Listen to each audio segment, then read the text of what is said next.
आइए सीधे मुद्दे पर आते हैं। भारतीय उपमहाद्वीप में इस्लाम की जड़ें आखिर स्थापित कैसे हुईं? इस एक्सप्लेनर में हम 1000 साल लंबी उस शानदार यात्रा को खंगालने वाले हैं जिसने इस पूरे क्षेत्र का इतिहास ही पलटकर रख दिया। ये महज कुछ घटनाओं की लिस्ट नहीं है, बल्कि व्यापार, भरोसे और अलग-अलग संस्कृतियों के मिलने की एक बेहद दिलचस्प और गहरी कहानी है। एक बहुत आम गलतफहमी है कि इस्लाम यहाँ सिर्फ तलवारों और जंग के जरिए पहुंचा, लेकिन सच कहूं तो हकीकत इससे कहीं ज्यादा दिलचस्प और जटिल है। चलिए इस बात की गहराई में चलते हैं। ये कहानी सिर्फ जीत या हार की नहीं है, बल्कि विचारों के लेन देन, आध्यात्मिकता और सदियों तक चले शांतिपूर्ण मेल मिलाप की है। इस सफर को समझने के लिए हमारा रास्ता कुछ ऐसा रहेगा। हम शुरुआत करेंगे तटीय व्यापारियों से, फिर देखेंगे शुरुआती विजय और सूफी संतों के प्रभाव को, इसके बाद दिल्ली सल्तनत, मुगल साम्राज्य और आखिर में इस पूरी यात्रा की स्थायी विरासत पर नजर डालेंगे। इतिहास के पन्नों को पलटें तो पता चलता है कि मुख्य रूप से 4 ऐसे रास्ते थे जिनसे इस्लामी आस्था इस क्षेत्र में आई। ये थे व्यापार, लोगों का आना जाना यानी प्रवासन, सैन्य अभियान और सूफी संतों की शिक्षाएं। इन चारों ने मिलकर एक ऐसा ताना बाना बुना जिसने इस्लाम को इस उपमहाद्वीप का एक अहम हिस्सा बना दिया। भाग 1, पहला संपर्क, तटीय व्यापारी। कहानी की असल शुरुआत बड़े बड़े साम्राज्यों के बनने से बहुत पहले ही हो चुकी थी। जरा सोचिए, 7वीं सदी में इस्लाम के उदय से भी सदियों पहले अरब व्यापारी भारत के पश्चिमी तट, खासकर मालाबार तट पर मसालों, रेशम, इत्र और कीमती पत्थरों का व्यापार कर रहे थे। जब इस्लाम आया तो इनमें से कई व्यापारियों ने इस नई आस्था को अपना लिया। और कमाल की बात यह है कि उनका वो सदियों पुराना व्यापारिक नेटवर्क बहुत ही शांति और सहजता से इस्लाम के यहाँ पहुँचने का पहला जरिया बन गया। ये व्यापारी यहाँ आए और यहीं के होकर रह गए। उन्होंने स्थानीय परिवारों के साथ रिश्ते बनाए और समाज में पूरी तरह घुल मिल गए। इस शांतिपूर्ण दौर की एक बेहद खूबसूरत मिसाल है केरल की चेरामेन जुमा मस्जिद, जिसे भारत की सबसे पुरानी मस्जिदों में गिना जाता है। ये कोई बाहरी या थोपी गई चीज नहीं थी, बल्कि यहाँ के तटीय जीवन का ही एक स्वाभाविक हिस्सा बन गई थी। भाग 2, प्रारंभिक विजय और सूफी संत। शांतिपूर्ण व्यापार के बाद अब दौर था पहले राजनैतिक कदमों और एक बड़े आध्यात्मिक आंदोलन का। 8वीं सदी की शुरुआत में 711 ईस्वी में मोहम्मद बिन कासिम ने सिंध में कदम रखा। फिर 11वीं सदी में महमूद गजनवी के हमले हुए, जिनका मकसद मुख्य रूप से सोमनाथ जैसे मंदिरों से धन लूटना था। लेकिन असली टर्निंग पॉइंट आया 1192 में। तराइन के दूसरे युद्ध में मोहम्मद गौरी की जीत ने उत्तरी भारत में एक स्थायी राजनीतिक नियंत्रण और लंबे मुस्लिम शासन का रास्ता खोल दिया। लेकिन एक तरफ जहां ये सैन्य अभियान चल रहे थे, वहीं दूसरी तरफ जमीनी स्तर पर कुछ और ही हो रहा था, सूफीवाद। सूफी संतों का सत्ता या राजनीति से कोई लेना देना नहीं था। उनका पूरा जोर आध्यात्मिकता, समानता, दान और व्यक्तिगत भक्ति पर था। उनकी इसी सादगी ने अलग अलग पृष्ठभूमि के आम लोगों को चुंबक की तरह अपनी ओर खींचा। अगर सूफीवाद की बात करें तो 2 नाम सबसे ऊपर आते हैं।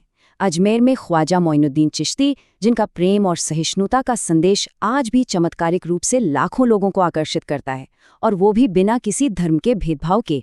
और दूसरे दिल्ली में निजामुद्दीन औलिया, जो अपनी करुणा और राजनीतिक सत्ता से दूरी बनाए रखने के लिए जाने जाते थे।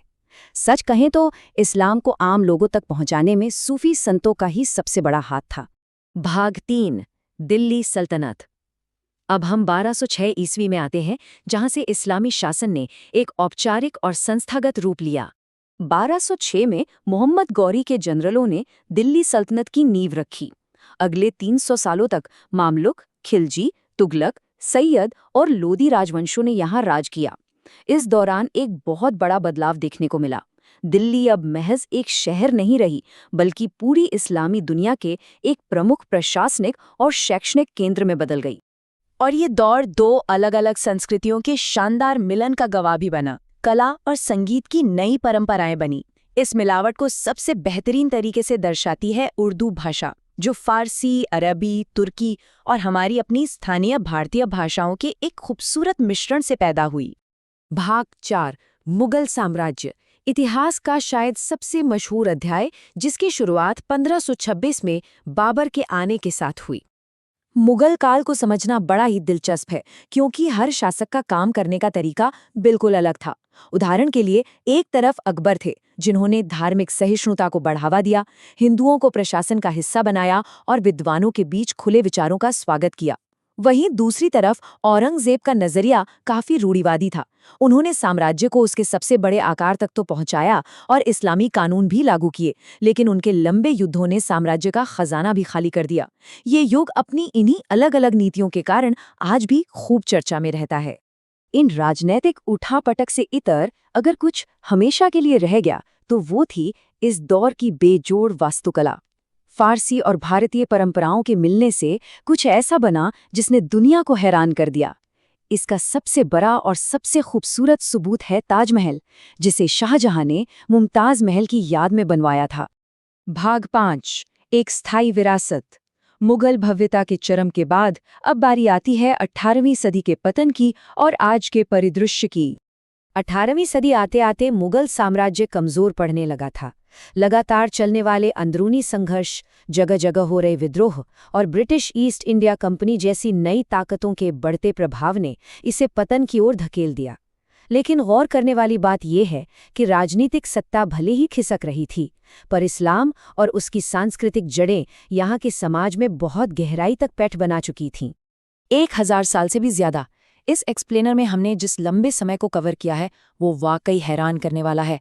ये इतिहास किसी एक घटना तक सीमित नहीं है, बल्कि ये तो व्यापारियों, सूफी संतों, विद्वानों, शासकों और आम लोगों की जिंदगियों से बुना हुआ एक बहुत बड़ा और जटिल ताना बाना है। तो ये सब हमें कहाँ लाकर खड़ा करता है? आज भारत दुनिया की सबसे बड़ी मुस्लिम आबादी वाले देशों में से एक है।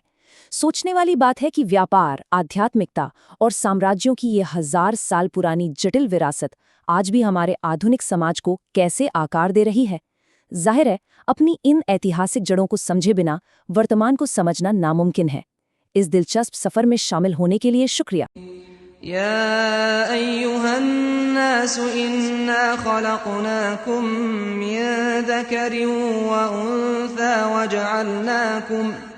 वजअलनाकुम शुऊबन व क़बाइल लितआरफ़ू इन्न अक्रमकुम इन्दल्लाहि अत्क़ाकुम इन्नल्लाह अलीमुन ख़बीर।